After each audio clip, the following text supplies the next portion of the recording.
नमस्ते दोस्तों, आज हम बात करेंगे माँ भूख लगी सत्य घटना पे। दस्तक। शाम की चाय रखकर रेखा बालकनी में आकर बैठी। सामने स्कूल से लौटता हुआ आदित्य हाथ में फोन लिए तेज तेज चलता घर की सीढ़ियां चढ़ रहा था। उसने एक बार भी सिर उठाकर नहीं देखा कि माँ खड़ी है।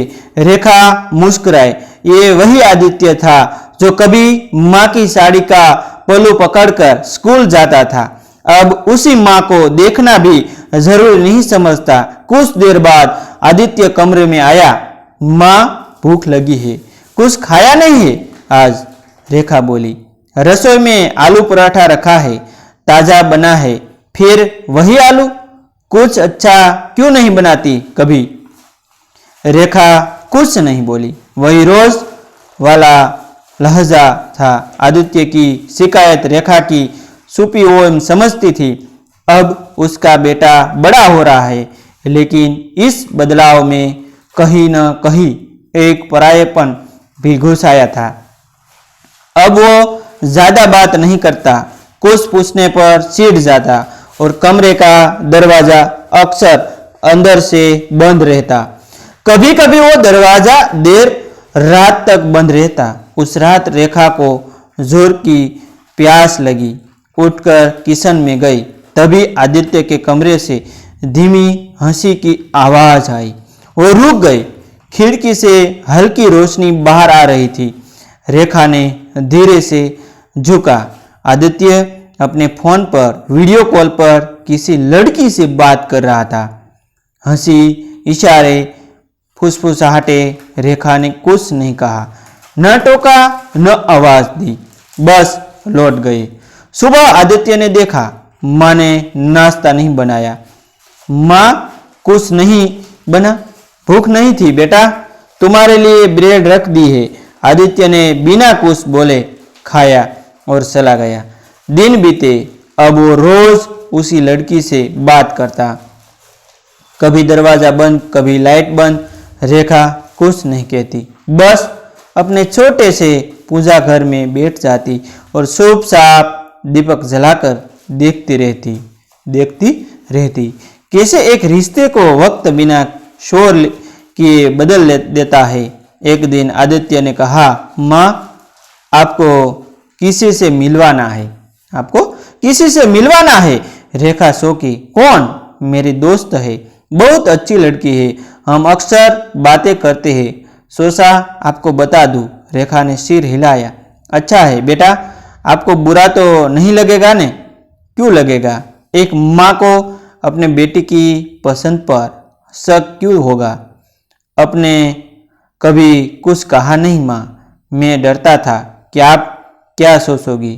रेखा ने उस दिन पहली बार आदित्य की आंखों में देखा। और बेटा, दरवाजा बंद करके बात करना बुरा नहीं होता, पर जब दरवाजा इतने दिनों तक बंद रहे कि माँ को भी शक हो जाए तो उसमें बेशर्मी नहीं, बेइज्जती लगती है।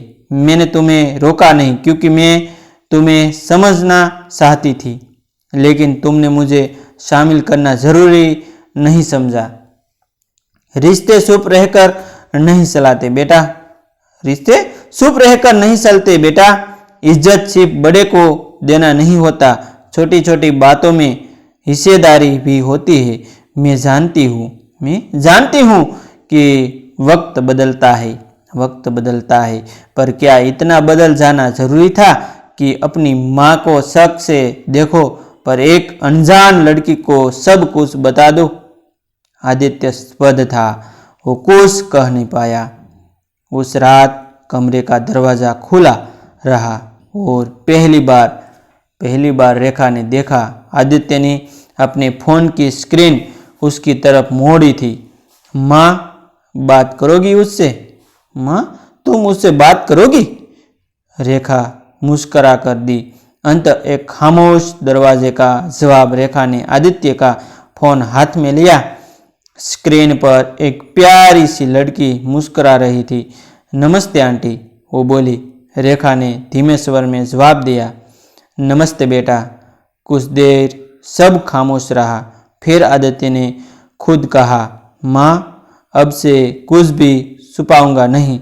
आपसे दूर होकर बहुत कुछ छूट गया जो सबसे ज़रूरी था।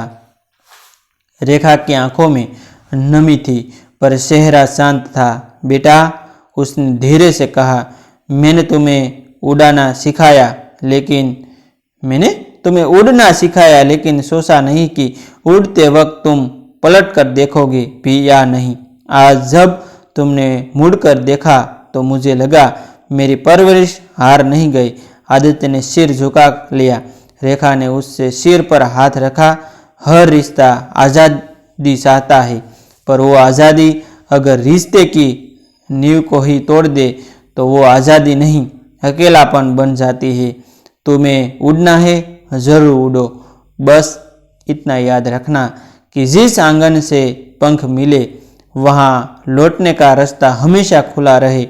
दरवाज़ा बंद करना कोई अपराध नहीं, पर उस दरवाजे के बाहर एक माँ खड़ी हो तो दस्तक देना कभी मत भूलना। आदित्य अब भी कुछ नहीं कहा पाया। उसने चुपचाप जाकर रसोई से माँ की पसंद की चाय बनाई, 2 कपों में डाली और रेखा के सामने रख दी। रेखा मुस्कुराई। पहली बार चाय के प्याले ने वो बात कह दी जो शब्दों से कभी नहीं निकल पाई थी। कमरे का दरवाज़ा अब भी खुला था और इस बार सिर्फ कमरे का नहीं, रिश्ते का भी दस्तक का हिंदी में अर्थ दरवाज़ा खटखटाना या दरवाजे पर आवाज़ करना होता है। इसका उपयोग किसी को सूचित करने या ध्यान आकर्षित करने के लिए, दरवाजे पर आवाज़ करने के लिए किया जाता है।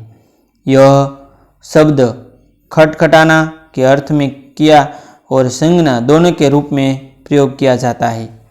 इसके अतिरिक्त दस्तक शब्द का प्रयोग किसी घटना या परिस्थिति के आगमन या शुरुआत के संदर्भ में भी किया जा सकता है।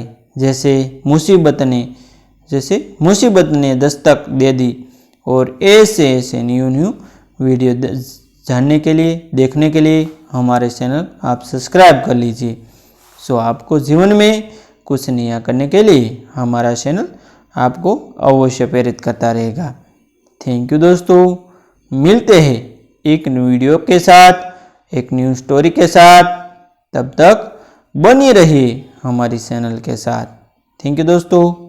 फिर मिलते हैं एक न्यूज़ ऊर्जा के साथ।